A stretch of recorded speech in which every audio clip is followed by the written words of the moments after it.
So what's up mga gar? Nag-share lang ng ating video, nanalo na siya ng isda.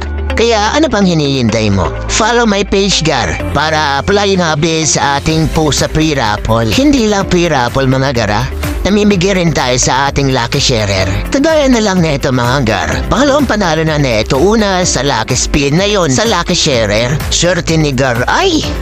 So, dumating na pala ang ating parcel mga gar. Halika't buksan na natin to. Tara. By the way, dried to be fixed pala to mga gar. Nakita ko lang sa TikTok.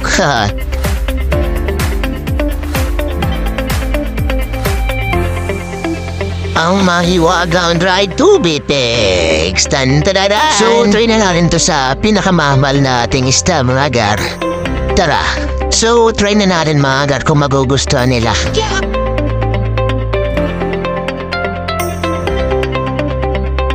Nakita ko sa TikTok pinabasa muna nila bago nila pakainin. Kaya nito mga garo. Yan.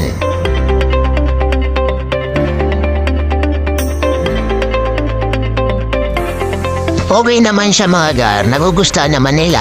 Baka naman dried to be fixed. Sponsor na yan.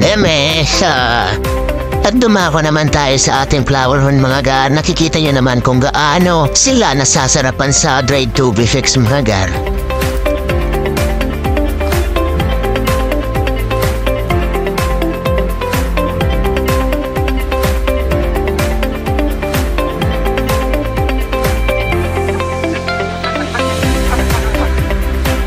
At bibigyan ko rin siyempre ang ating 24K full gold.